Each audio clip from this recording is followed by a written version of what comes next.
tentu ini adalah proses hukum yang sebagai warga negara yang baik kita hargai, kita hormati. Di samping tentu saja juga kami melaksanakan langkah-langkah hukum yang lain sebagaimana tadi dijelaskan oleh Bang Hosinuddin, gelar perkara khusus dan seterusnya. Tapi poinnya adalah kita tetap berpijak pada pandangan, pada sikap kita yang terus mencari substansi masalah kita terus perjuangkan sambil tetap menghormati proses hukum yang sedang berjalan. Demikian pengantar saya. Saya terima kasih sudah diberikan. Ya, Assalamualaikum warahmatullahi wabarakatuh. Ya, hari ini kami bersama-sama, teman-teman bisa lihat, saya, Dr. Rismon, tadi juga ada Dr. Tifa, kemudian bersama Pak Hosinuddin selaku koordinator dari tim non litigasi. Di samping saya yang 2 hari yang lalu barusan landing kembali ke Indonesia, ya, Prof. Denny Indrayana dan timnya dan semua yang ada di sini, terus Pak Gafur, Pak Safri dan teman-teman semuanya. Kita bersama-sama seperti tadi yang disampaikan oleh Prof. Denny, kita melakukan kerjasama yang baik dengan Polda Metro Jaya. Artinya kerjasama itu apa? Kita kooperatif, ya, kita menjalankan yang harus kami lakukan. Jadi dulunya seminggu itu 2 kali, tapi alhamdulillah sekarang sudah seminggu sekali. Dan kami juga seperti tadi disampaikan Bang Hosinuddin, kami juga menyampaikan surat untuk gelar perkara. Kami merespon rencana dari yang kemarin disampaikan oleh Komisaris Besar Polisi Pak Budi untuk gelar perkara. Kami juga menyampaikan menindaklanjuti nanti ingin berkonsultasi tentang beberapa ahli yang kami ajukan. Jadi sekali lagi kita hari ini dalam rangka kooperatif dan teman-teman juga bisa saksikan, ya, kita tetap solid, kita tetap kompak, tidak ada apapun. Jadi jangan percaya para termul itu, ya, gitu, dan ahli-ahli palsu itu. 2 hari yang lalu dalam salah satu siaran TV kita bisa lihat bagaimana kualitasnya ahli palsu itu yang ternyata dengan bukti palsu. Yang katanya itu scan sampai host dari acara itu mana basic question, mana scan ijazah yang dikatakan minggu yang lalu, karena minggu yang lalu itu TV itu secara yakin sudah menyaksikan. Kan malu juga, saya juga kasihan TV yang bersangkutan, sudah jelas-jelas disampaikan oleh si Andi Aswan tapi ternyata palsu buktinya. Dan kami juga menyampaikan ini loh, ahli palsu yang kemudian menjerat kami, yang mengatakan dengan saya, Dr. Rismon, itu melakukan rekayasa, melakukan pengubahan. Ternyata dia begitu di panggung nggak bisa apa-apa. Sama anak kecil aja nggak bisa apa-apa, ya, sama si topi merah, ya, langsung kalah, gitu ya. Terus sekarang mulai nyebar hoax di berbagai kanal-kanal termulnya, gitu ya. Kita ketawain aja, ya. Yang jelas itu yang kami lakukan dan saya kira itu aja, ya. Penting ini ada. Silakan Pak Rismon. Ya.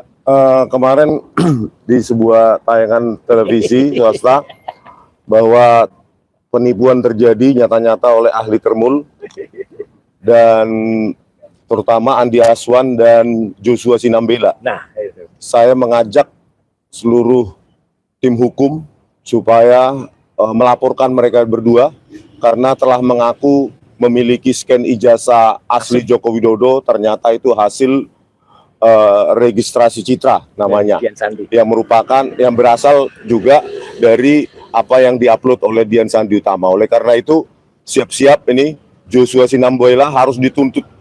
Dialah yang seharusnya kena, dan Andi Aswan itu mereka lah yang seharusnya kena Undang-Undang ITE 32 dan 35, memanipulasi, mengedit yang menyatakan bahwa itu ijazah asli dari Joko Widodo, gitu ya.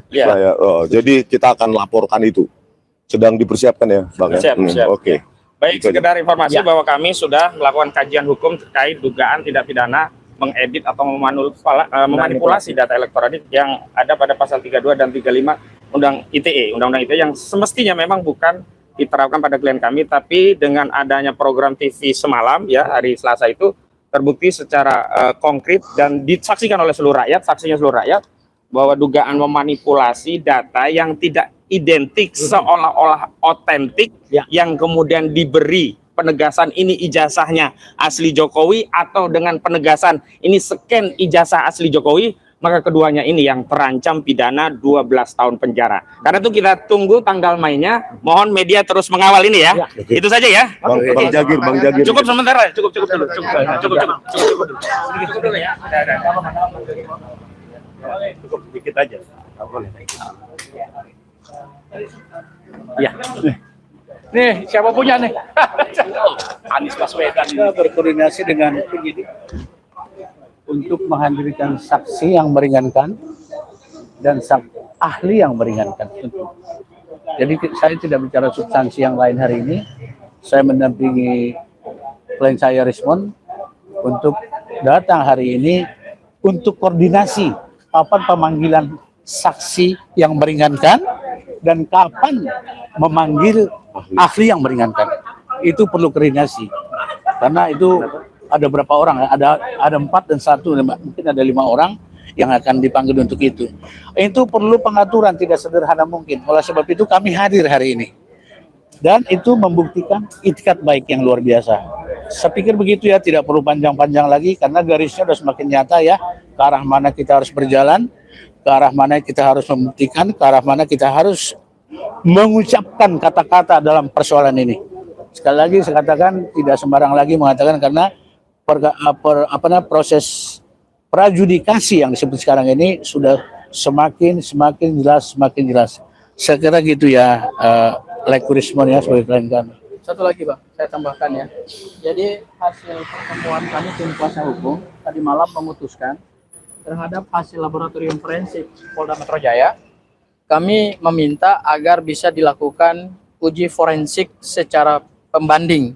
Jadi akan ada satu laboratorium dari satu universitas terkenal di Indonesia yang akan kami minta kepada Polda Metro Jaya supaya dilakukan uji forensik secara pembanding.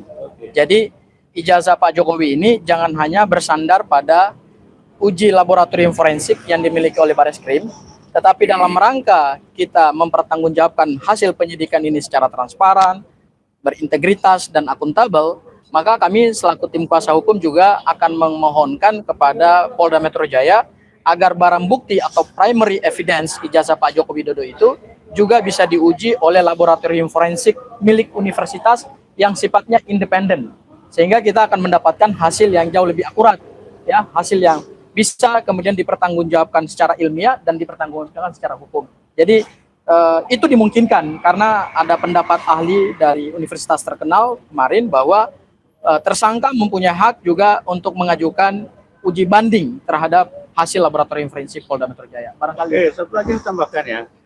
Jadi kalau kita lihat urutannya perkara ini atau urusan ini, kita jangan lupa loh Dian Sandi. Jadi Polda Metro Jaya harus kembali ke sana. Kita nggak tahu statusnya seperti apa. Dia mengunggah pertama, kemudian ada seluk-beluk dan sebagainya, kita tidak paham. Tapi ternyata di Polda ini dia tidak pernah, mungkin tampil tapi tidak pernah kita tahu statusnya. Sebenarnya pemantiknya boleh katakan kaus evident, kaus prima itu dari sana. Jadi kami juga mohon agar semua transparan. Ya, yang mengunggah pertama Dian Sandi posisinya seperti apa sekarang? Apakah saksi, apakah tersangka dan sebagainya? Kami mohon transparansi daripada penyidik Polda Metro Jaya untuk yang saya sebut tadi itu. Jadi tidak boleh yang tertutup. Jangan sampai terjadi keadilan yang selektif. Tahu artinya keadilan selektif? Saya mau kasih tahu. Memilih-milih mana yang tersangka, memilih-milih mana yang jadi saksi. Jadi tidak menerapkan sistem universal dalam penerapan keadilan.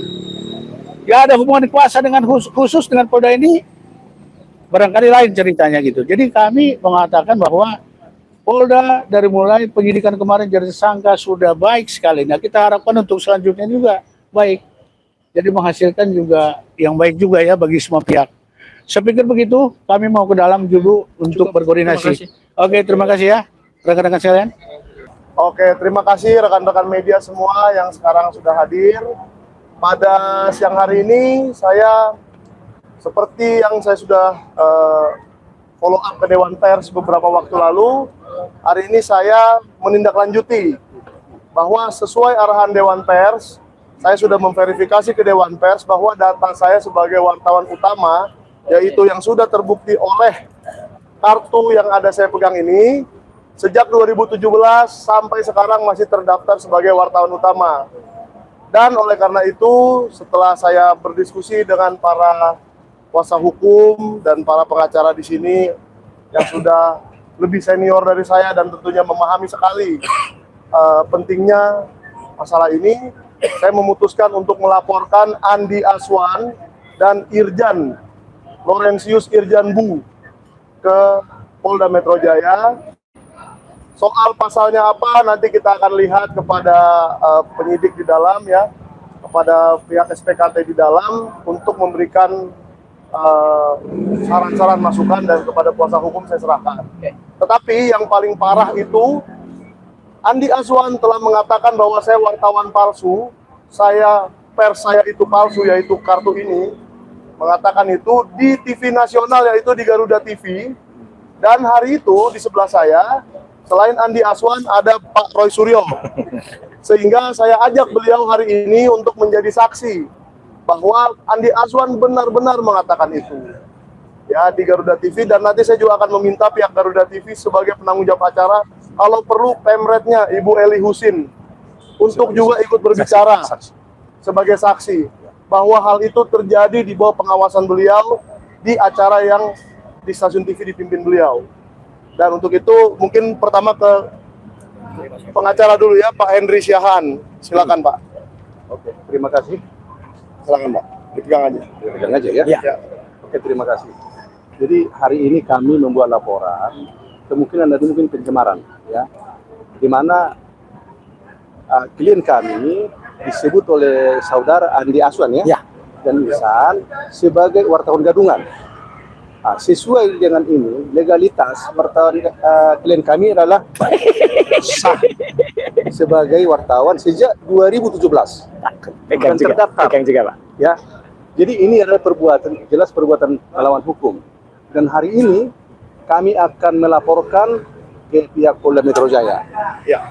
Semoga nanti ini bisa berproses dan mereka bisa sampai diajukan ke pengadilan. Itu kira-kira yang bisa kami sampaikan. Bukti apa yang dibawa dan nantinya Bukti-bukti termasuk SK pengangkatan beliau sebagai wartawan penanggung jawab Sentana Okas dan TV. Itu kita bawa semua bukti-bukti. Nanti kita serahkan ke SPK. cuplikan saat penyebutan wartawan palsu itu dihadirkan juga. Nanti ada videonya ada ya. Videonya sudah ada. Kita serahkan nanti. Videonya sudah ada lengkap dan memang itu juga sudah ada di YouTube dan sudah tersiar secara luas, secara nasional. Jadi ini hanya sebagai pelengkap saja. Kami tidak mengubah apapun di dalam video itu, dan omongan perkataan Andi Aswan jelas sekali terucap. Bahkan diingat sekali oleh Pak Roy Suryo ya. Mungkin bisa Pak. Mungkin dari Pak Roy dulu Pak. organisasi wartawan nih, organisasi jurnalis, Forum Jurnalis Peduli Keadilan. Tanggapannya sedikit Pak, tolong. Oke, baiklah rekan-rekan pers semua. Saya Johnson Lil Siagian, selaku Ketua Umum Forum Jurnalis Peduli Keadilan. Nah, sebagai jurnalis, kita harus menjadi penegak dan peduli keadilan. Nah, adanya tudingan-tudingan yang mengatakan wartawan Sentana ini katanya gadungan, makanya kita sarankan juga supaya diadukan kepada pihak yang berwajib. Dan kita minta pihak yang berwajib agar segera menindaklanjuti, tegakkan pro justisia, keadilan.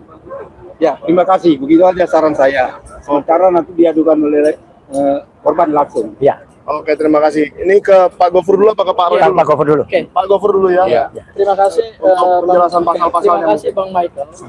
Jadi perlu saya tegaskan bahwa langkah yang diambil oleh Mas Michael ini bukan balas dendam ya. Karena Bang Andi Azwan sudah melaporkan Bang Michael di Polres Jakarta Selatan.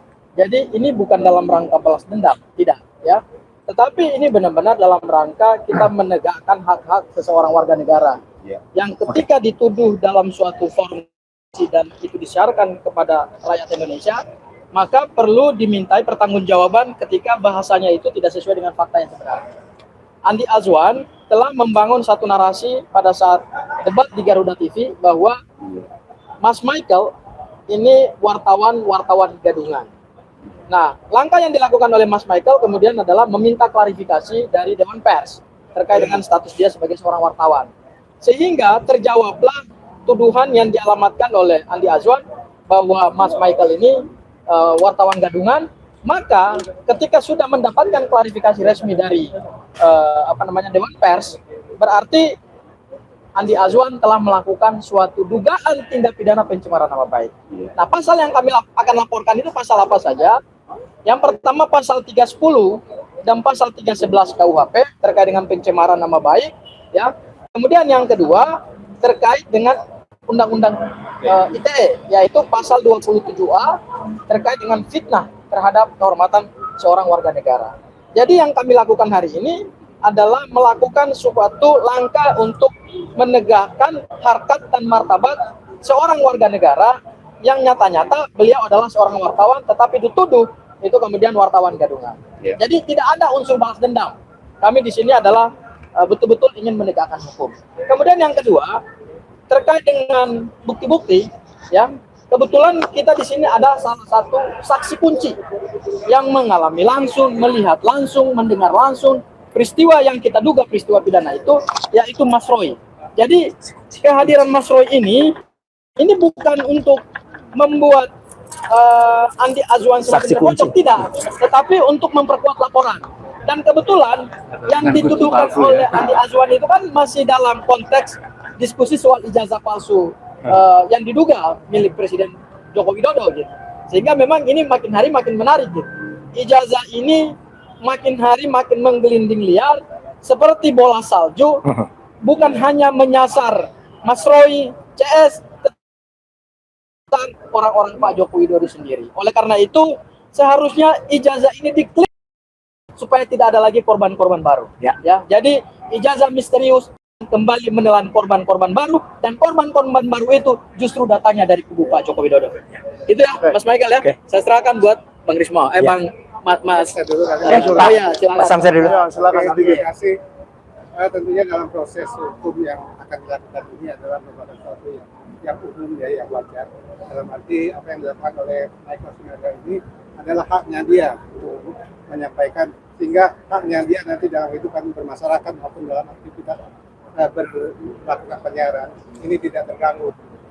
Tapi tentunya kalau kita katakan dalam proses masyarakat terutama Andi Azwan itu sebagai pengacara yang dalam hal ini adalah pengacaranya Joko Widodo. Ini saat ini kan dia begitu hingar-bingarnya ya di media. Kalau kita sebagai masyarakat tentunya kalau setiap hari disuguhi dengan orang-orang yang tidak punya kapasitas, yang tidak punya kemampuan dalam melakukan aktivitas utama proses hukum, kita juga sangat rugi kan. Kita tentu perlu beredukasi. Sehingga saya pikir ini sangat tepat dilakukan laporan polisi karena memberikan pelajaran juga buat dia. Karena memang banyak intermul-intermul ini yang memang sangat tidak layak untuk muncul dalam pembelaan saudara Joko Widodo. Karena memang mereka hanya mengandalkan narasi gertak, walaupun mungkin dan pada kenyataannya seperti ini, mereka melakukan ucapan-ucapan yang tidak pantas seperti yang disampaikan tadi. Mereka mengatakan kalau yang bersangkutan adalah bukan orang pers.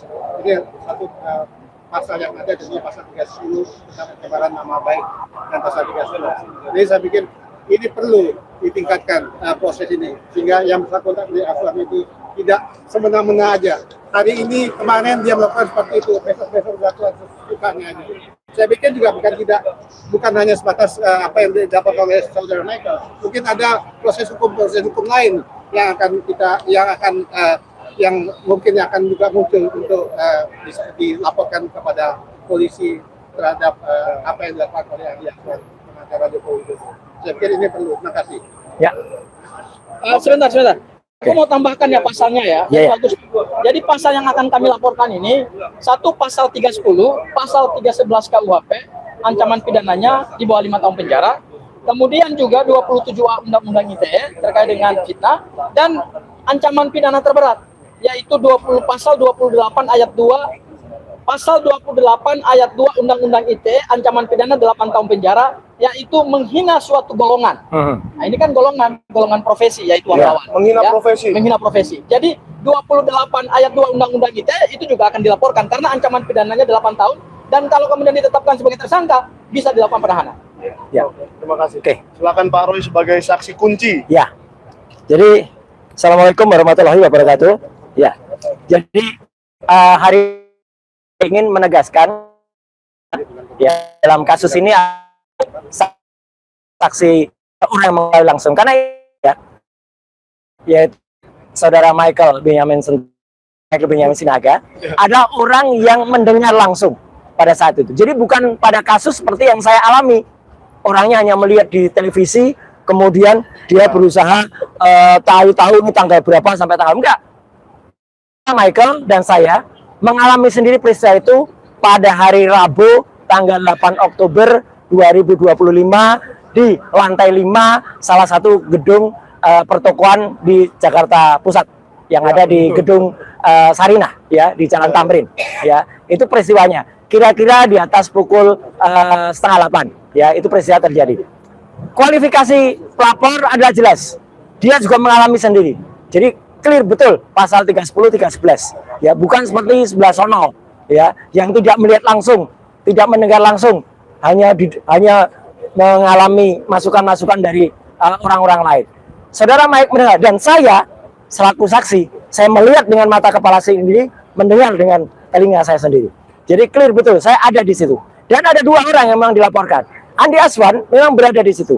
Tapi yang satu lagi yang namanya Irjan, siapa tadi? Laurentius Irjan Bungung. Ya, itu adalah membuat tayangan di podcastnya, namanya Mo1 TV, itu yang bahasanya lebih kasar. Bahasanya benar, itu makanya dikenakan Undang-Undang ITE. Ya, karena dia mengunggah dan kemudian menyebarluaskan. Ya, saya tadi disampaikan oleh Pak Kapsul Haji adalah jelas betul ketika ada pasal yang dia menghina 27 dan 28. Itu clear banget ya gitu. Kalau yang 310 311 saya mendengar langsung, saya bisa menjadi saksi dan nanti kalau untuk menilai tayangan yang ITE itu, tayangan podcast itu nanti pasti ada ahli.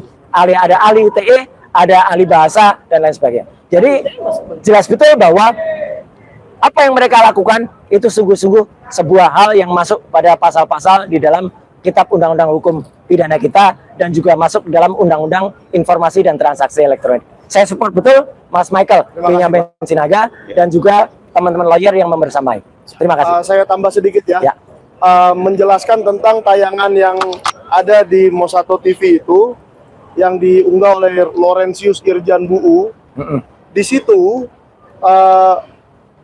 Irjan memanipulasi kalau menurut saya ya, mempergunakan website resmi Dewan Pers, yaitu lembaga yang diakui oleh negara, dengan cara yang manipulatif sehingga dia menarasikan nama saya tidak ada di Dewan Pers. Ya. Nah, dia sengaja menuliskan nama saya dengan salah dan menertawakan sehingga terciptalah narasi bahwa saya bukan wartawan. Nah, penggunaan website Dewan Pers yang sebenarnya tidak begitu, dan apabila kita cek sendiri ke Dewan Pers akan ada nama saya. Silakan di Google sendiri website Dewan Pers dan di search di website itu, Sentana saja di search, keluar mungkin 50 nama. Salah satunya nama saya. Sehingga cara penggunaan yang seperti itu adalah sengaja untuk mencemarkan nama baik saya, sengaja untuk merendahkan profesi saya. Saya tidak tahu profesi dia apa, tetapi kalau dia membuat podcast seperti itu, iya saya nggak tahu ya Pak. Tapi saya asumsikan dia juga ingin menjadi jurnalis. Jadi kalau kawan-kawan yang ingin menjadi jurnalis seperti si Mo1 ini, tempuhlah jalan yang benar, ambillah uji kompetensi wartawan di Dewan Pers, dan daftarkanlah dirimu dengan benar. Jangan menghina orang yang sebenarnya sudah melewati proses itu menjadi wartawan utama, malah Anda hina dan Anda manipulasi website Dewan Pers yang resmi menjadi semau Anda untuk menyenangkan hati Anda sendiri dan menyenangkan bos Anda mungkin. Saya tidak tahu. Ya, tolong kawan-kawan pers, ayo kita kawal kasus ini. Semoga dengan ini tidak ada lagi orang yang melecehkan profesi kita wartawan. Mulai hari ini harus berhenti. Apapun kasus yang mau kita buka, jangan sampai direndahkan, dihancurkan hanya gara-gara hal-hal seperti ini, hal-hal bodoh seperti ini. Oke, makasih semuanya. Doakan laporannya lancar. Ya, terima kasih. Ya, kami ke dalam dulu.